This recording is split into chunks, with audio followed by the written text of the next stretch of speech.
right, Joe. I know your name, but for our Facebook viewers, let's get your name and where we are today. Joe Pruzo, Executive Director, Castle Air Museum, and we are in front of our restoration hangar here on the Castle Airport, offloading the McDonnell Douglas F-4S Phantom II, known as the Bunny Phantom. And give us a little tour around the F-4 today, and kind of give us some history behind it and where she's coming from. A little history. She's coming from the Davis Monthan Air Force Base in Tucson, Arizona. The desert storage area, she's been there since 1986. She has a significant history with in California, stationed at Naval Air Station Point Mugu down in on the coast of California.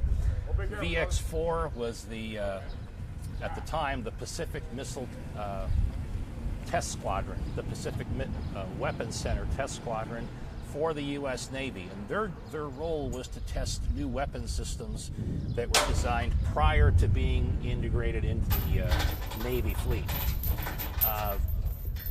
The iconic paint scheme here, this is only one of the two that still exists. There was a prior one. It was traded to the RAF in Great Britain, and then when they got done with it, it was scrapped. However, this one survived.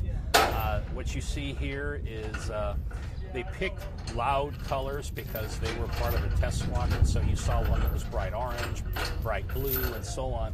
This one, being the squadron commander's airplane, was painted all black, and they used the iconic symbol from some American folklore and folk culture. So there had to be permission to get that from Playboy Enterprises and, as a copyright.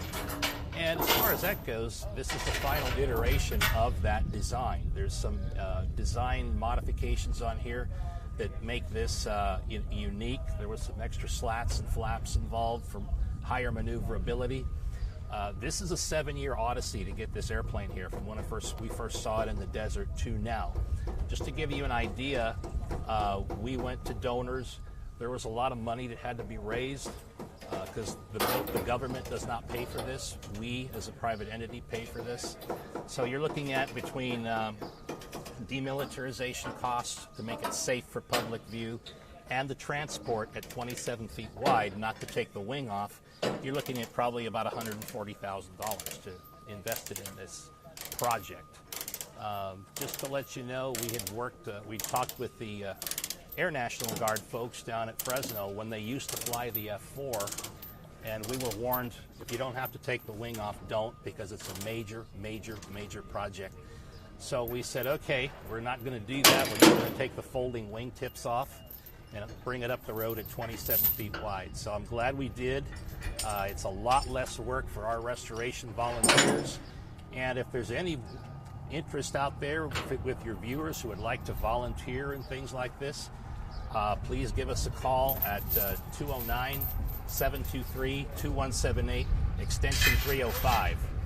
Don is our volunteer coordinator, so he can set you up with this. As we kind of walk around the plane, you'll notice all of this white on here. That is applied to all the airplanes that go into desert storage in Tucson. It's a preservative that preserves a lot of seams or antennas or things like that from moisture, and in some cases the extreme UV as well. Okay, now kind of going into Castle itself. I don't know if you know this off the top of your head, what number plane is this for you guys? I believe this is number 84.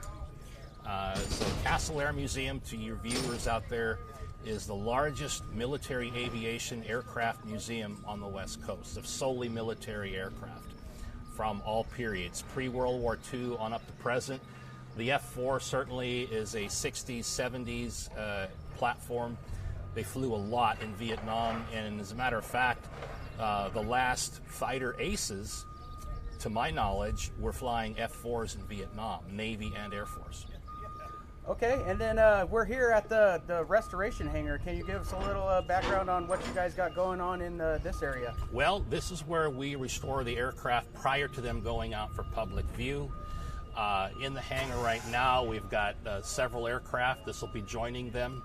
We have a 50s, 60s era F-102 Interceptor. We also have the F-117 Nighthawk in there, which is awaiting some parts that are going to be fabricated. So that's the stealth aircraft that arrived about a year ago. So, you know, doing a restoration properly sometimes takes a couple of years or better. One of our goals is that we're working toward, and I just want to let your viewers know, we've received $4 million in commitments from generous donors to build a hangar pavilion to bring these aircraft, put them under cover. That way, you know, they won't be out in the elements and won't deteriorate, and it'll be an all-weather venue, which we can rent out to corporations or for dinners or dances. So it lends itself to a lot of things in addition to becoming an all-weather venue. So if anyone is out there, anyone who has philanthropic interests in preserving our nation's history, our aviation heritage, please give us a call. And then just kind of wrap it up, where is Castle Air Museum again, and what are your hours, and who can come out here? Well, Castle Air Museum is open to everyone. We're open every day, 9 a.m. to 4 p.m. We take our last admission to the grounds at 3:15 p.m. every day. It is located in Atwater. It's at 5050 Santa Fe Drive, and we are located on the part of the former Castle Air Force Base, on the periphery of it. So, you know, give us a call ahead of time.